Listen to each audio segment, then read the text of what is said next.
Alright, what's up YouTube? Welcome back to the channel. Today's video, we are going to be doing takedowns to strikes, takedowns to finishes. Alright, so without further ado, let's get right into it. The first type of takedown we're going to do is just a basic hip toss. And there's a different amount of grips and holds you can do to achieve the takedown. You can go one hand on the elbow, one behind the neck. You can go one hand around the waist over here. So if you guys come around. So you can achieve this just by doing a basic head and arm grip, or you can do basic over under, which is basically one arm over around the tricep elbow area, or one hand underneath wrapping around the waist.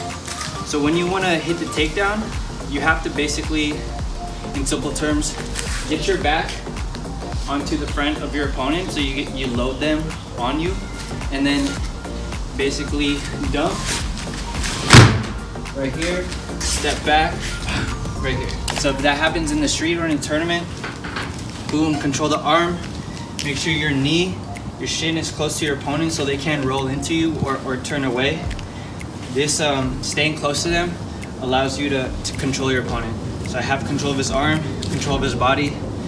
You put the knee on the ribs, not a good feeling for your opponent. So you're right here, lock onto the target. So again, you block their strikes, boom, you're in the clinch. You can wrap over the top, grab the wrist right here. Okay, and you have to close the distance. Okay, two hands right here, boom, separation, bop. Kimura trap, break the arm.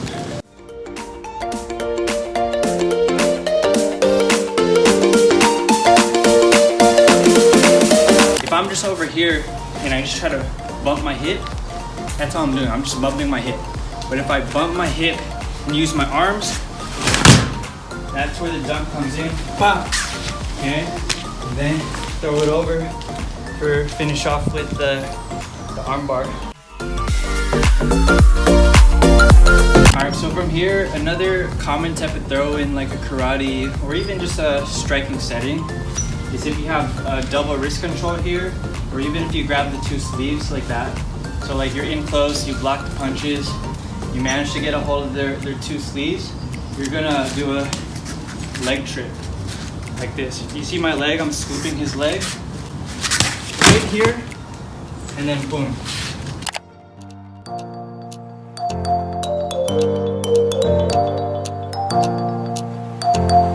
So from here, a good way to practice this drill, you can alternate both sides.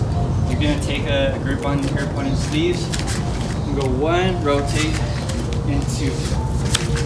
So you want to make sure you form your foot in a sweep shape, scooping shape. As you do that, you're pulling at the same time. Boom, boom, back, in, back. And as you can see, I'm pulling him as I'm blocking his legs. So all I have to do really is just pull right here, boom. So that's another common type of takedown to finish. And again, go for armbar after. And that option's always right there. If you have a control of the extremity, stay close to the body. Another common type of throw takedown is osoto gari, which is the outer leg reap. This often happens if like they're blitzing you with some punches. You duck under here, under the arms, you can just step across, throw your leg to the outside, and then dump the body. So you're here, right here, stay close, boom. So as you saw, pushing here, control the extremity. If you want to switch, that's where you switch right here. Stay close, smash, and then drop down. You can also achieve this throw, the osoto gari, from an over under. So I have one hand over the top, clamping down. From the back, my hand is around the waist. Okay, always you're worrying about off balancing your opponent. So you can see I'm just shoulder bumping him here. And then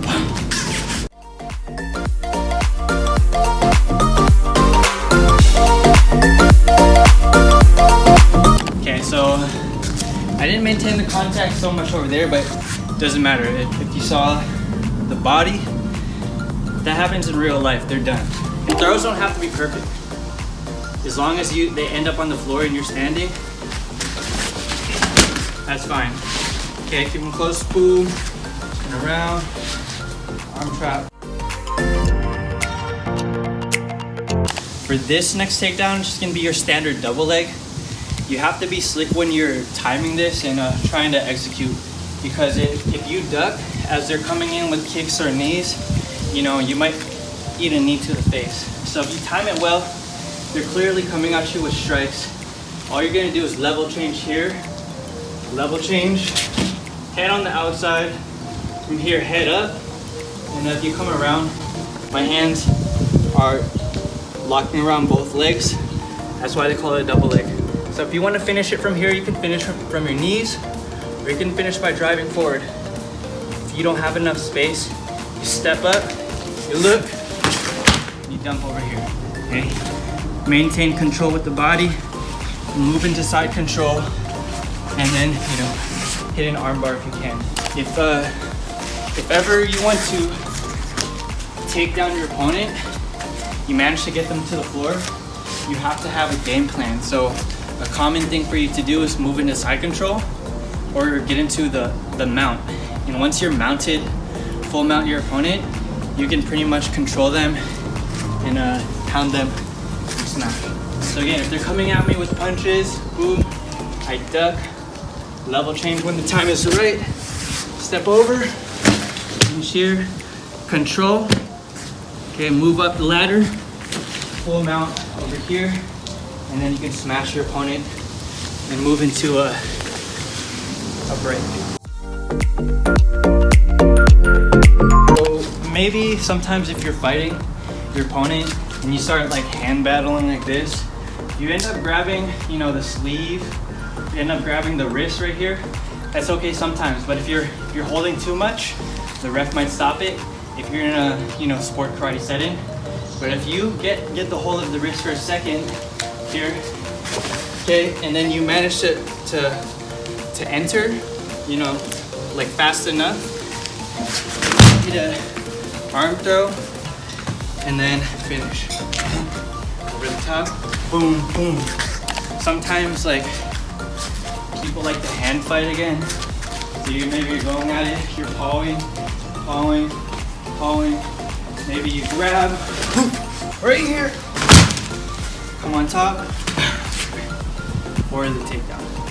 When you guys are trying to do the arm throw, or ippon seoi nage in Japanese, the motion is it's very similar to the ogoshi with the basic hip toss. So if you have a good hip toss, that's the fundamental requirement for all types of judo throws. Again, you're pawing at each other, boom, you grab, you have a split second to think, under the arm, and then stay close, boom, right here.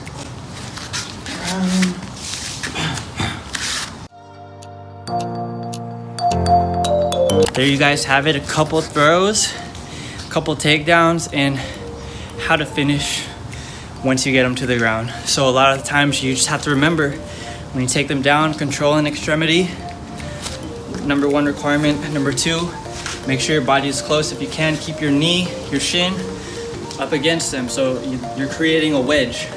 That wedge will allow you to control them and not allow them any space for movement or escape.